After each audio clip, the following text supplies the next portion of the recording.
families and moving forward and lifting our nation up. And so this initiative, I think, is a national one, as I said earlier, but not an international one that will make the country proud, particularly with the kind of investment that we made in Washington for infrastructure. We got to make it, it's great to build a tunnel, it's great to build a bridge and the 2nd Avenue subway, but it's even better to lift thousands of families along with it.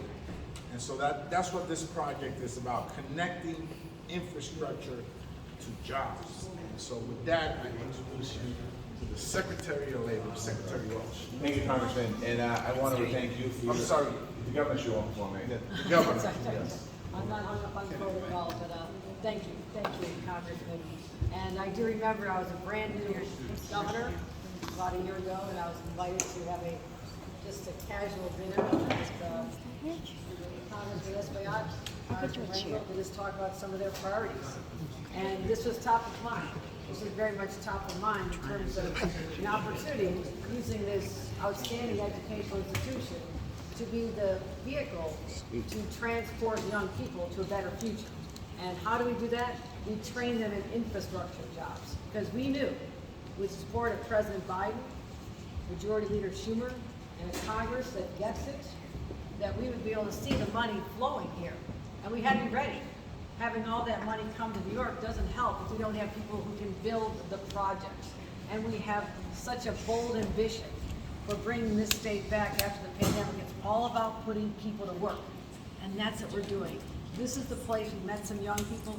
Their lives are forever changed when they come through these doors and get the certificate and go on for credentialed learning and going forward to be able to step into the jobs where the employers are begging for them, good paying union jobs.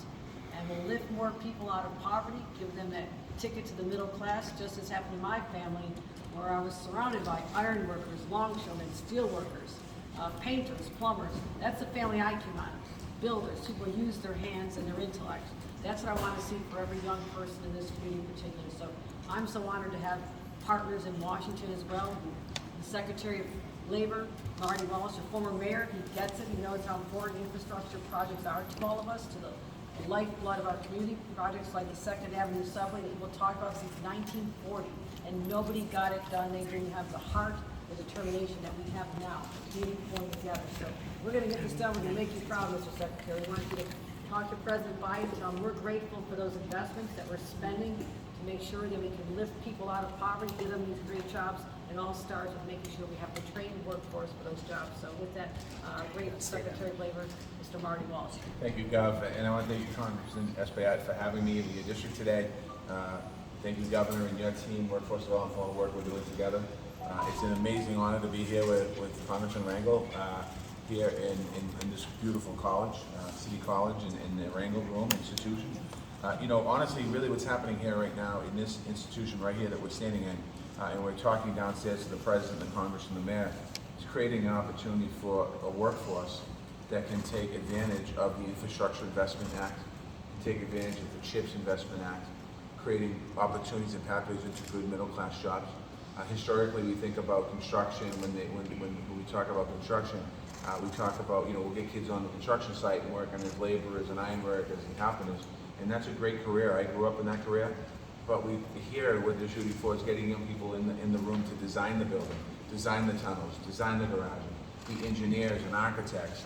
And we saw 4 young people downstairs that are probably in this room a minute ago, and one young woman was telling the governor that she never understood and never imagined that the careers that she's being taught here was for her ability to access them. So I really think that when you think about this country, and we think about where we are in the United States of America, Congress is active. Leader Schumer has done an amazing job as well, passing these bills. Now it's really down to City College to make sure that we're preparing young people to access those jobs. With the Congressman, you've done your work, Governor, you've done your work. Now we need to train our workers, as we know. So it's an honor to be here today to talk about that a little bit and build a strong relationship with the Department of Labor. Just if you don't know here, you know, we're responsible for all the workforce development programs in the country. We're responsible for all the job training programs in the country. We're responsible for working on apprenticeships. So that's why it is such a strong connection here between community college, City College, Department of Labor, Congressman and the Governor's office. So thank you for having me today. Thank you, Secretary. And of course, we had to hear from the visionary of this, because he's someone that I think is leading this initiative with his vision for America, as he's done for decades. I call him the Lion of Lenox Avenue. You guys call him Charlie, but he is Congressman Charles B. Rangel. Thank you so much. My wife believes that I'm keeping it this short, but let me tell you that I so appreciate you for everything that I've had for years in trying to find some vehicle to bring some equity to this great country that we do have. And God knows it was an experiment that I can't see how we got this far without a lot of problems, and we got a lot in front of us. It's not just bringing America together united, but to me, it's a part of national security and making certain that our country maintains its leadership being united. And when Vince, the president, became president, I had no idea who he was. And I shared with him the one thought I had, because they had made me, which I'm proud of, the ambassador in residence. And fortunately for me, nobody's ever asked me what the hell that means. And so I had to find a place to nurture this dream. I didn't know how far it would go with him, but anyone can dream. But it's the people that are here today that's going to make it a reality. In closing, I've written a book called I Haven't Had a Bad Day Since. I don't talk much about it, but on November 30th, 1950, I was 20 years old, fighting a war in Korea. Dropped out of high school. I had no idea where the hell Korea was. I knew less about why I was fighting, and totally was prepared to die as we were surrounded by tens of thousands of Chinese, and we had 90% casualties. I prayed to Jesus, Muhammad, in Latin and English and tongues. I said, if ever you get me out of this, believe me, I will never be a problem. I survived that. And every time something looks bad, I feel that there's someone on my shoulder say, Rango, you know, you're here for a purpose. I feel at 92 years old that I'm beginning to pay back. And this is just something that is only in this country can you start with no dream and end up seeing something like this. And so it's the most patriotic thought that I can think of, because it has so little to do with me and so much to do with people that still believe that we have to make it because we made it this far. And so to each of you individually, I can only hope and pray that one day and one day soon you could say, you know, I was a part of that program when it started. Thank you. Thank you, Congressman. We'll hear from our president. We've been joined by Commissioner Roberta Reardon from the New York State Department of Labor, right behind me, and of course Senator Claudel Clear from Harlem, Assembly Member Manny De Los Santos, Right behind as you. well, and of course we have Assemblywoman Ines Dickens, who's been with us throughout the tour, and Council Member Carmen De La Rosa, who's the chair of the Labor Committee in the New York City Council. So, thank you. Now we'll hear from President Baudron. Well, I want to start out by saying it's wonderful to have the three great patrons of this effort, and one, Governor and Congressman Espaillat. Your investment in this program has been essential.